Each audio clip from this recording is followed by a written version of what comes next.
administration, as per usual. Ask you this about raising corporate taxes. What do you think the first thing those companies are going to do when their taxes go up? They're going to look for ways to have fewer workers who they have to pay in those companies, are they not? Well, first of all, let me do a real-time fact check, and then I'll get to your good question. Not. All right. Welcome to GAMcast for August the 3rd, 2022. It's a sunny day in Atlanta. I hope you have good weather where you are.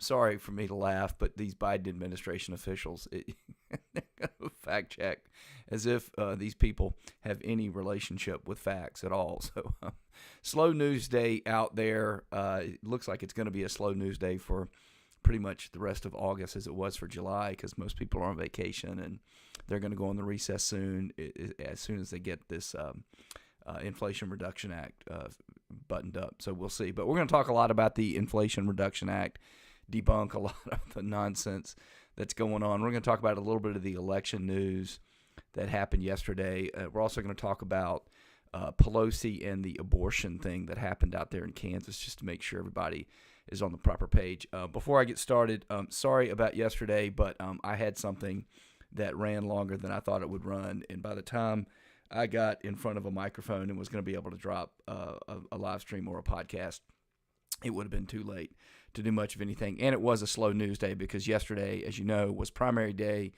in several places, including Arizona and Missouri and some other places. We're going to talk a little bit about that as well. So anyway, you basically haven't missed much. And again, the news out there is pretty slow. You have to sort of know where to look. And as per usual, the media is lying about stuff. So let's go ahead and look, folks. We all know, all of us are informed voters, informed people, keep up with politics. We obviously know that anytime the government puts a tax on a company of any kind, we're paying it. And I really don't understand it. You know, one of the early things in politics, a couple of things you have to learn to understand what's going on. About the differences of the parties. But the Democrats have always been the party of taxes. They've always, when we get to Pelosi, they've also always been the party of war. A lot of people don't know that. But the reason we got into World War I was because a Democrat got elected and defeated a Republican who was going to keep us out of the war. Now, of course, Woodrow Wilson said in running, he wasn't going to get us involved in war. Oh, no. And as soon as he was elected, he changed his tune. And FDR got us involved in World War II. And we could go into it long. I could even explain to you how Democrats got the Civil War to happen, because Lincoln was trying to say, look, you guys, we're going to deal with the slavery problem. Do what you want to do. And it was the Democrat Party in the South that, as quickly as they could, they seceded, they went, they pushed it, they kept pushing it to the point that we got a war. They've always been the party of war. They've also always been the party of taxes. And one of the games about taxes, folks, and again, I hate it, but it works, is to try to convince you that somebody else is paying it. And you always have to understand the two things about taxes you have to always understand. The first one is it's really about who spends the money. When you're talking about tax policy, is do individuals spend the money, or should the government spend the money, right? That's the first thing. The second thing you have to understand is ultimately it's always your money.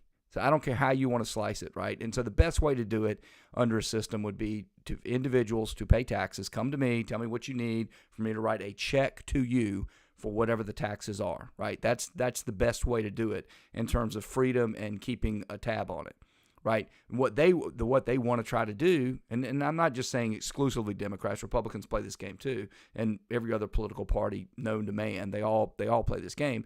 They want to try to get to a point, well, no, you'll write a check for part of it, but part of it will just charge you when you buy gas, and part of it will just charge you when you pay your cell phone, and part of it will say it's corporate taxes, and before you know it, they're picking your pocket every which way, but loose. But people, are fooled by it. That's why they do it. It's not any more complicated than that. So let's see what he's got to say, how he's going to figure this out. It's just laughable, but we have to do it. So anyway, here's what he has to say. Here's his fact check in real time. One middle-class person filling out their taxes will find that they face higher taxes or higher tax rates because of the corporate minimum tax. It's that simple. This is a tax on companies whose profits are over $1 billion. So to argue that this will show up on anybody's tax form is just... Now, of course it's not going to show up on your tax form. I'm not going to argue that it is. All right. Now, again, this is something that a child could see through. I'm not talking about it being on my form. So you're telling me, let's just use $1 billion, that they now make $1 billion and they don't pay taxes on it, which I don't think they should.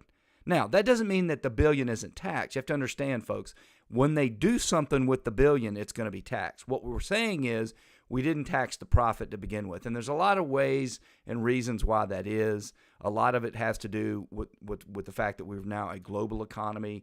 And so you're over in Ireland, and only till you bank it back here do you get taxes. And I don't want to get into all that. It's not a tax show. Think of our Substack page, greatamericanmail.substack.com. We've got a single issue podcast about the tax code. It's about 30 minutes. It's pretty good if you want to walk through all that. But the major point here is they have $1 billion, right? Now, before they do something with it and start paying taxes, they want to tax it right off the top, right? So I don't know what the tax rate would be. Let's say it's 10%, or actually maybe 50%. Doesn't matter, all right? So 10% of $1 billion is $100 million, all right? So they want to take $100 million. Now, the corporation is going to have to make up that $100 million somewhere, right? And that means they're either going to raise their prices in all likelihood, or they're going to cut services or something. So that's coming. That's basically coming from us. And I don't understand why we have to play these types of games. I don't understand why we just can't say, look, we need the tax money, and so here's the way we've decided to get it. You're likely going to pay it, but look, we need it because, we've got this bridge down here that needs to be built, or we've got this disease we need to fight, or we've got this war in Asia we need to fight. Who knows? But the idea that we're not paying it is just false. And then this is just, we'll see how this Fox News reporter does here, or whatever she is, in responding to him. But no one's suggesting it's going to be on your tax form. I mean, this is laughable. Actually, incorrect. Two different parts of the question. But small businesses, some of them will see those people who are personal owners of small businesses, they would see their taxes go up, correct? No, this is according to Steve Rosenthal, an expert from the Tax Policy Center who knows this area very well. Quote, if you're not a tax cheat hedge fund manager or a corporation making over $1 billion, you're not affected. So let's be very clear. I think this has been missed in the discussion of the corporate minimum tax. It has a $1 billion threshold. No one under $400,000, in fact, will pay one penny. And this is another game they play. They always start with the Alex Joneses of the world. They always start with, well, it's just going to be people with $1 billion. And if you don't see that coming, right, this is the IRS. The other thing that's in the bill, we're going to get to it in a bit, is I don't know what they've done with it, but one of the original iterations of the bill had the IRS had an ability to look at your bank account. And again, they claimed it was going to be $10,000. And people said, well, $10,000 at any moment or $10,000 over the course of a year. But again, it's irrelevant what number they start with. They could start with $1 million over a course of a year, which would entrap almost nobody. But then they're going to ratchet it down once they get in there. Anyway, this kind of thing that the Biden administration is doing is what we get. I mean, we do deserve what we get. I mean, this is the type of thing that, on the Democrat stations, which is basically everything but Fox, they're not even asked these dumb questions to have to respond to. And when they do respond to these questions, they get to say these talking points. And this, if you're watching this on YouTube or Rumble, you can see here, this is from Aaron Rupar. Aaron Rupar is, he claims to be a historian, but he's basically just one of these younger people that grows up and is completely uninformed, but he's never uncertain about things. So he says right here, Fox News is just blatantly spreading misinformation about the Manchin-Schumer deal. It does not impact individual taxes at all. Again, okay, folks. Anyway, so there's also another story out there that's basically a hoax, and that is about these text messages wiped from phones and key Trump officials. Here's CNN reporting on it. If I'd gone live yesterday, I would have covered this. It's another hoax that these people come up with. There's nothing to these phones. And even if there were, folks, we don't know why they were wiped. If they were wiped, we don't have enough information. But the media does this. They make it seem really nefarious. Now, again, of course, the reason I saw this, it was trending on Twitter this morning, but her emails. So it's like, well, see, we always talk about Hillary Clinton. This is not this and that and a game that we want to play. I don't care if anybody's text messages, anybody's emails are missing. It's a problem. This is obviously a problem. It shouldn't happen. No one on the Republican side, no one on the constitutional side is suggesting it's not a big deal. Obviously, it is. The question is, or did they really purposely do it to try and hide information? And the obvious answer is January 6 text messages. What would they possibly have to hide? And when you figure out who they're talking about here, you're going to see why it doesn't make any sense. So take a listen. The Defense Department wiped the phones of top departing DOD and Army officials at the end of the Trump administration, deleting any text from key witnesses to events surrounding the January 6 attack on the U.S. Capitol, according to court filings. Now, what would the Army or the Department of Defense have to do with January 6? If anything, it was because they were called in to squelch the violence. But, I mean, what could they possibly have going on? And again, these are people who left because they probably were part of the Trump administration, right, or Trump favorable, and they turned in their devices because they didn't want to serve under a Biden administration, or they were fired probably, right? Of course, the story doesn't say that, but anyway. The acknowledgement that the phones from the Pentagon officials had been wiped was revealed in a Freedom of Information Act lawsuit American oversight brought against the Defense Department and the Army. The watchdog group is seeking January 6 records from former Acting Secretary of Defense Chris Miller, former Chief of Staff Kash Patel, and former Secretary of the Army Ryan McCarthy, among other prominent Pentagon officials, having filed the Freedom of Information rights just days before the Capitol attack. So it's not even from the January 6 committee, folks. Now think about that. This is such an important story. This was a headline on CNN yesterday, and they're claiming that they're so important that this watchdog group had to go ask for them, and the January 6th committee didn't ask for them. Right there, you're going, well, how important can they be? A year and a half later, the January 6th hadn't gotten to it. Anyway, it goes on and on and on, describing how this was wiped and that wasn't wiped, and this is a huge scandal and all this stuff. Don't believe it. There's nothing to this. Again, I don't know why they were wiped. We'll see. They probably weren't wiped. It probably was just incompetence at the end of the day, and they're probably preserved somewhere else. But don't fall for this story. There's nothing to it. If there was something to it, these people, the January 6th committee would have been trying to get these records, and it wouldn't be something that some small group was doing. But it goes to show you, again, we talk about this all the time, but part of the problem we have is the media environment we're living in. You can't really get any truth. And if you're a person that if I was a person that just came along and did what 60% of Americans do, read the headlines, first on CNN, January 6 test messages wiped from phones of key Trump Pentagon officials. I might go, oh my Lord, wow, they were wiped. They're hiding something. And then you read down and you're like, but what would the Department of Defense? They claim Trump didn't ask them to provide any security. What's possibly going to be on those phones? Right? And then you find out that some low-level group just filed a Freedom of Information Act request to figure this out, and the January 6th committee hadn't been involved. And you go, I don't know. They probably ought to figure out what's going on with their document preservation system over there. But other than that, I don't see a big deal to what's going on here. But again, this is how CNN gets to run things up the flagpole. And for those of you thinking that CNN is going to go objective, looks like not so much. So, speaking of the January 6th committee, Adam Kinzinger went out there, and I tell you what, I'm not one of these people that likes to diagnose people. I do follow the Barry Goldwater rule, from the 1964 presidential election, where, again, folks, this is how things used to work. So in 1964, I forget which magazine it was. I just can't remember. There was a famous magazine at the time that ran an article that said 1,000 or something like that psychiatrists say that Barry Goldwater suffers from these mental conditions or whatever, and they had never examined him. They'd never even seen his records. And so the American Psychiatric Association, after the fact, right, after the landslide loss, came out and said, look, we're going to have the Goldwater rule. No more diagnosing people unless you have seen their records or you've treated them. We're not going to have this situation where you diagnose people from afar. And I generally respect that. So I don't know what's going on with Kinzinger. But if you ever see him, next time you see him get interviewed, or even if you listen to him here or you watch him here, if you're watching it on the YouTubes or the Rumbles, you'll see it. But if you're listening to it, you can kind of hear it in his voice. He just does not seem like a well individual. And it goes beyond the fact that he sort of built a brand, whatever that brand was, and then that brand is no longer the brand that the Republican Party wants to back. And he can't just walk away and see what's going on. But he's talking about a phenomenon out there.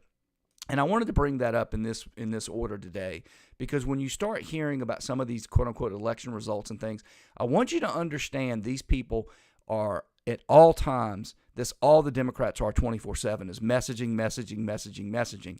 And by messaging, I usually mean lying. And so here they're going to talk about the phenomenon of these Democrats going out there promoting these quote-unquote MAGA Republicans, they're going to call them election deniers, far right, whatever you want to call them, that they're going in there in these places and they're promoting these people so that they win. And Kinzinger is eventually going to have a problem with that. But I'll bring up the point I wanted to make about Kinzinger in a moment. But before I do, I want you to say, now I've said this different times, I've not ever been registered to a political party, and I do not vote in primaries. I just don't think it's appropriate. If you're not a member of the party, why should you be able to get in there and rig what's going to happen one way or the other? They should select their candidate, and then in the general, I get to pick between all the different candidates, independents, Democrats, and Republicans alike. But a lot of states not only permit you to vote in any primary you want, right? They kind of encourage it. And then they're getting a lot of what they want out there. But it just goes to show you it's a corruption of the process. But listen to Kinzinger here talking to, I can't remember this girl's name anyways, one of the CNN talking heads. I know you were closely watching these primary elections, as we all were last night. You called it disgusting here on this program that Democrats were helping elevate election deniers in the hopes that they would be easier to defeat in a general against a more moderate Republican. One of the moderates in the races, Peter Meyer, lost his primary. Before we get to Peter Meyer, again, it just cracks me up, election deniers. So you're an election denier if you basically challenge what happened in 2022, which is one of the most unusual elections, 2020, I should say, one of the most, unusual elections, it's fair to say, we've ever had. You're an election denier if you just don't accept what you've been told without any audit. I don't understand how we've gotten that way in this country. But anyway, he's talking about Peter Meyer. Peter Meyer was one of those persons who was a sort of classic country club Republican. I never heard of the guy, but apparently the Meyers in Michigan, they're huge grocery store chain, and this guy was the son of the grocery store magnate. So he basically was kind of a country club Republican that lost, but he did vote for impeachment of Trump. And folks, that's just, you can't do that and expect to remain in a party. Again, you got to understand, these are people who broke the record of being, Romney was the first person to ever vote to impeach a member of his own party, and then a bunch of these other people followed suit on the second impeachment, and, you get what you asked for. But anyway, let's continue, and I'm going to tell you one more thing about this Peter Meyer race as well. What's your reaction? Yeah, it's if Peter's opponent wins and goes on to November and wins, that the Democrats own that. Congratulations. Here's the thing. Don't keep coming to me asking where are all the good Republicans that defend democracy, and then take your donors' money and spend $500,000 promoting one of the worst election deniers that's out there. The DCCC needs to be ashamed of themselves. Thankfully, some members of Congress, Democrats, have spoken out and said they're disgusted. I respect it. I have spoken out against the National Republican Congressional Committee many times when they've done things I've disagreed with. And there are also people that say, well, this is just politics, how cynical that is. And that's why I think Americans are just sick of both parties, to be honest with you. Yeah, so Kinzinger there trying to, again, it's all about Kinzinger. It's all about Cheney. They're the only good ones out there, right? Kinzinger is doing nothing but playing politics right now. That's all he's done since it became clear when he decided for whatever reason to go against Trump and he lost his political career, right? He's just decided to go all in. And now he's upset that he's being used, and he's upset that the Democratic Party plays games. Give me a break. That's all they ever do. Anyway, the other interesting thing about the man who won, a guy named John Gibbs, is he's going to be another one of these black Republicans.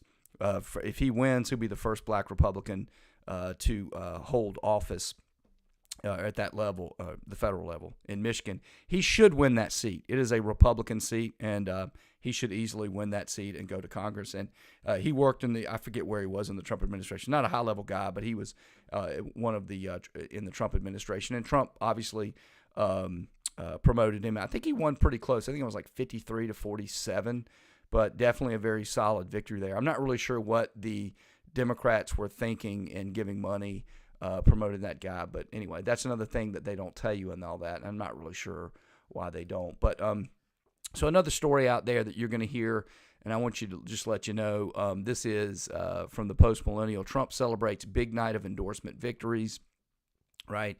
Trump wrote, won all of our endorsed races in Kansas and Missouri. Great going, Eric. Big night. Kerry Lake also won out there in Arizona. Folks, get ready. because what you're going to hear once the dust settles, and of course, Maricopa County is still counting ballots out there, so we don't really know exactly what's going to happen in Arizona quite yet. But once the dust settles, get ready to hear that these people are worse than Trump. Get ready to hear that they are extreme MAGA. Get ready to hear that the reason if the Republicans don't take the Senate or they don't win as many seats in the House is because they nominated extreme or poor candidates. We talked about this last week, but you can't say it too much. This is nothing but a media lie that they put out, and this is just par for the course for these people. They do it all the time, right? There's nothing more than a lie. These candidates are not poor candidates. There's nothing wrong with them. You could paint them. I mean, think about it. If this guy who beat Peter Meyer in Michigan to take that, probably going to be a GOP hold there in the House, right? It's just going to go from rhino / country club Republican to a black, more conservative Republican, right? You could easily, if you were the media, paint that as, oh my God, first black GOP to be if he wins, you're not going to hear any of that, right? And it's all because reality is whatever they say it is, and so they're going to come up with this narrative. But I just want you to understand that really all that happened last night is that people who believe in America first, people that believe in election integrity, it's not that they're extreme right or that they're Trump or they're ultra MAGA or anything other than that. It's just the Republican Party shifting a little bit more to the conservative side on a lot of things. Nothing more to see than that. But believe me, trust me, you will see probably starting today and throughout the rest of the week that these are extreme candidates and, oh my God, the GOP is going far to the right and all this stuff, worse than Trump. Get ready for it. So other headlines out there are talking about the Inflation Reduction Act. So we look, first and foremost, you don't reduce inflation by spending about $500 billion. It's just I really don't understand Joe Manchin. We're not even really sure what he's going to get, and what he claims he's going to get is in the future. I'm not really sure what's going on with Manchin, why he decided to sign on that. But what we do know about the bill, and we covered a little bit of it on Monday, right? We talked about the fact that they're getting like $85 billion for the IRS. And I wanted you to, this is a tweet from the RNC Research, one of the few times we go to the other side, or this side, the Republican side, to make our point. But it came up in my feed, and so I just wanted to go into this in a little bit more detail. We talked about it the other day. So part of what they're saying in this bill is that they're going to give the IRS a lot of money, a lot of tools, because the Democrats believe that a lot of people cheat. Now, that's, confession by projection. The reason they think a lot of people cheat is because they cheat, right? So they think there's a lot of money to be made out there by getting IRS agents and giving them a lot of power so they can go after people, right? And there's some truth to that. Not a lot, but there's a little bit of truth to that. But the main reason that it should be clear to anyone that they're spending all this money with the IRS is they're going to use it to punish their political enemies, right? And this is part of the problem that we have post-Trump, is that once we saw how deep the swamp was, and once we see how these people are ingrained, and it doesn't matter, Democrat, Republican, it doesn't matter as much now. So the Democrats are doubling, tripling down on increasing the size of the IRS because they know the IRS, even if you have Trump back in office in 2024, or DeSantis, or Ted Cruz, or Rand Paul, or whoever, it doesn't matter who wins, it doesn't matter. They're like, we're going to beef it up. It's going to be an agency. He can't control what they're doing. It'll be Dr. Birx, Dr. Fauci all over again. It just doesn't matter who the person is. They're going to continue to do it. But think about this, all right? And this is the tweet. With $80 billion for an army of new IRS agents, the Bidenflation scam would create an IRS that spends 14 times as much money on enforcement as it does on taxpayer services. Well, as far as I know, the IRS doesn't do anything in terms of taxpayer services. So I'm not really sure what they're talking about there. But think about this, folks. $80 billion for one agency. That is a lot of people. Now, I can't imagine that they're going to be able to recoup $80 billion from tax cheats, right? Think about that. That many people. This is clearly designed to go after their political enemies, right, and to punish small business, which is the same thing, right, because small business doesn't vote for them increasingly. That's why they love big business. And one other thing on these elections, when we get to it, we get to Kansas, I guess, but I want you to understand that a lot of these things are rigged not only by the narrative, but the dirty little secret is the Republican Party is quickly becoming the party of the middle class, and the Democrat Party is increasingly becoming the party of the big donors. So a lot of this spending is not a zero-sum game. In other words, the Democrats are far outspending the Republicans these days. Anyway, so it looks like we are getting to Kansas here. So here's a story about what happened in Kansas. I want you to understand, because you got to understand what happened in Kansas, it's not really about abortion. What Kansas is about the independent legislature doctrine. Okay, and so increasingly what's happened in these red states, all right, it happened during the 2020 election, and it's happening with respect to abortion. What happens is, even if you have a red state and the legislature does this, this, and this, if you have a blue governor, he says, oh, well, you didn't pass mail-in balloting, COVID, I'm going to have mail-in balloting. I'm going to send a ballot to everybody, right? And there's nothing the legislature can do. Or oftentimes what will happen is you'll have a legislature that's conservative, a state that's otherwise conservative, but then you'll have a Supreme Court that's very, very leftist. So like in North Carolina is a good example. Pennsylvania is a good example of that. And so in this particular instance, what's happened is the legislature wants to have more restrictions on abortion, and the Supreme Court has said, well, yeah, there may not be a right under the federal Constitution, but there's a right under the Kansas Constitution. Now, I haven't read the decision. I tried to do a little quickie research, and as per usual, you couldn't find anything on it. So without me pulling the case and read it, I can't tell you what they exactly said. But the gist is they found that there's a right to an abortion in the Kansas Constitution. Therefore, the Supreme Court is not the arbiter of what the Kansas Constitution says. So the legislature, or however they got it on the ballot, they decided to ask the public, right, and I'm assuming this is an amendment to the Constitution, it would have to be to overrule the Supreme Court, is saying, hey, declare that there's no constitutional right to abortion. All right, so I'm going to let you listen to this is MSNBC coverage on this, and then I'm going to back it up and tell you why everything they're saying here is not what they think it is. For a variety of reasons. But again, we want you to think about this issue less about abortion and more about what legislatures can do and how you can override the people, the legislature. And that's what Democrats believe. Again, it doesn't matter to them how they get to the result. The result is they will control what you do. Anyway, take a listen. We have a call in Kansas. NBC News now projecting that in the referendum to amend the state constitution to remove the right to abortion, no is going to win in Kansas tonight. Again, I was just on here a few minutes ago showing you we got those final results from a big county there that confirmed that early lead that no had taken just wasn't eroding that much as the same day vote came in. There's just enough vote in enough places right now that our decision desk feels confident in putting the check mark up there. No is going to win this thing tonight. This referendum to amend the state constitution is going to fail. Again, this is the first time that the question of abortion placed before the voters following that Supreme Court decision to overturn Roe versus Wade. It is taking place in a red state, a state that Donald Trump won by 15 points. But no is going to prevail tonight, and it looks like no is going to prevail handily tonight. All right, so again, I covered most of it. I want you to understand a couple things here. First and foremost, they're acting like this is a resolution. Again, it looked like they were going to remove constitutional right to an abortion. So you understand most Supreme Courts only have 7. It's unlike the Supreme Court, which has 9. But let's say they have 9 or 7. Doesn't matter. Maybe it's 5. However many they have, I want you to understand that those people in those robes basically came up with this right to an abortion. And if you did it the way Roe v. Wade did it, you basically can find it anywhere you want, right? You just, this little 2 sentences over here or this little clause here, that's where I find it. Now it's a right. Okay, and then you got an entire legislature, right, that can't overrule you because the Supreme Court has said it, right? And you would think that's not quote-unquote democracy, is it? But setting that aside, you do understand that the flood of money that came in here, I almost covered it last week, and abortion's not something I like to do. But I almost covered it last week again in the context of the independent legislature doctrine, is that most of the money that got poured into this thing came from outside of Kansas.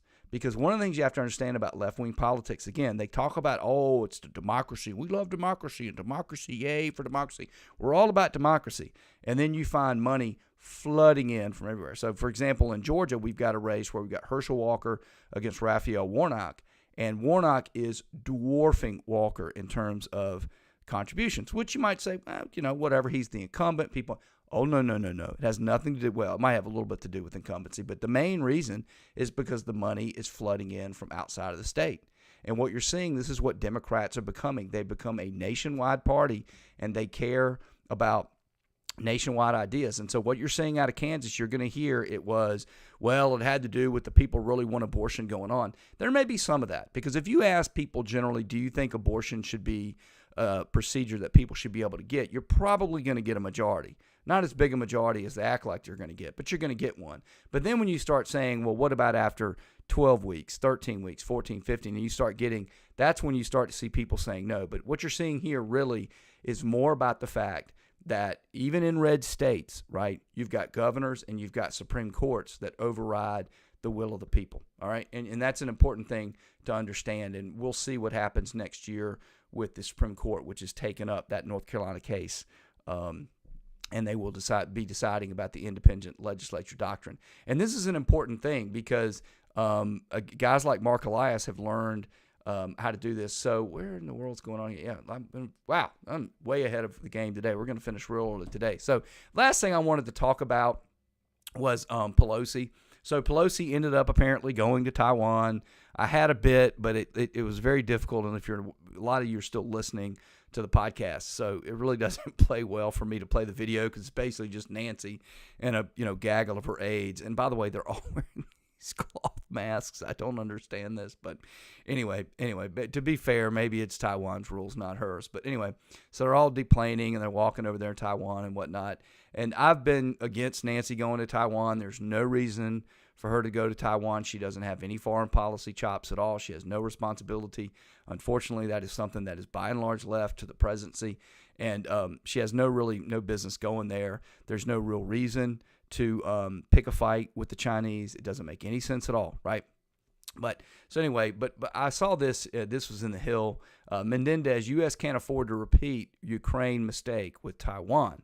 So this is Robert Mendez, who probably shouldn't even be in the Senate. He was charged and he ended up being found not guilty, but he had done some untoward things there with his campaigning, but got away with it because he's a Democrat. But anyway, Senator Bob Mendez, Democrat from New Jersey, said in a New York Times op-ed published on Wednesday that the United States needs to learn from its mistakes in Ukraine in deciding how to best support Taiwan.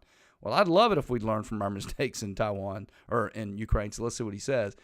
He's chairman of the Senate Foreign Relations Committee, said authoritarian rulers like Russian President Vladimir Putin have been emboldened in recent years by dysfunction in democracies and hesitant international institutions.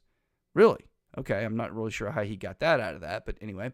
He said that the U.S. needs to have less ambiguity with its approach to Taiwan, and clarity in word and deed is needed to maintain peace and stability in the Taiwan Strait, the body of water separating China and Taiwan. Menendez's op-ed comes as Speaker Nancy Pelosi touched down on the Democratic self-governing island Tuesday as part of her wider Asia tour. China has issued warnings against Pelosi, and the White House had been in contact with her over her planned visit, but the speaker decided to move forward with her trip. Anyway, so Menendez, he basically is saying that we need to be more firm about picking wars, right? And then that's why I wanted to cover it, because I would think what you would learn about Ukraine is that we shouldn't get involved in regional disputes, especially those that don't really impact us. Now, Taiwan is, I think it's by far the biggest chip producer in the world. So obviously it has an importance in our lives. And so, there at least, unlike Ukraine, you have an argument about, more U.S. interest towards us being involved. But the lesson we should have learned from Ukraine, it seems to me, is that if we're not going to go in there and really do something, right, we shouldn't just be giving money and raising, getting people to pick sides over it. That's what really we should learn. And apparently Menendez hasn't learned that. And apparently we'll see what happens with this whole Taiwan thing, but it looks like the USA has not learned that. And I don't really understand how you can't learn it, folks. I mean, why in the world? Think about all the money that we've sent over to Ukraine. What has it done for you? What has it done for you? Besides, obviously, increase inflation and enrich a bunch of people that are in bed with Ukraine and enrich a lot of people that produce military weapons and things of that nature, right? It's made them a lot of money, but what's it done for you, right? And now that war has now continued to drag on and it's continuing to drag on, it's not as popular anymore. And now Menendez is basically going, hey, we did such a great thing in Ukraine. Let's extrapolate it to Taiwan. And then after Taiwan, there'll be somebody else out there that there's some dispute that somehow we need to get involved in, right? And again, the fact that Pelosi's going over there, I mean, I was thinking about this the other day. We were all told that we had to have Pelosi because it's time to have a woman do this, and we're always breaking all these barriers, and we focus less on the person. But I want you, I tweeted this the other day. I don't know how well it did because I've been out of the pocket for most of yesterday. But what good has Pelosi, seriously, name something Pelosi has done that's been good for the USA, good for the country. I mean, she's done a lot of the things that's been good for her, right? I mean, she's now worth, over hundreds of millions of dollars. But has she done anything that's good for the country? I mean, can you name any of the stuff that she passes or any of the things she came in and basically became one of the most partisan speakers we've ever had. I mean, in our history. And she's become a person who just runs roughshod over every norm we've ever had. And has she ever done anything useful in exchange for that? I don't think so. And again, so whenever I see that Pelosi is going somewhere, I don't need to hear much more than going, I know it's probably not a good idea. But anyway, hopefully she'll make it back from this Asia tour, whatever they're doing over there. I have no idea. They've basically, that's the other thing too about this, is that if you think about this Pelosi going to Taiwan, have you heard any concrete reason why she's going? I mean, I'm sure they could make one up if they try, but they don't even seem to. It just seems like she's the type of person that she can decide to get on a plane and she gets fawning coverage. Oh, wait, that's been the Democrat and media complex pretty much since Obama on steroids, right? And that's why we're in the places that we're in. Anyway, again, slow news day, folks out there, so I'm going to wrap the show up early. You are now all caught up to date on the news of the day, and if you like this live stream, I hope you tune back in tomorrow.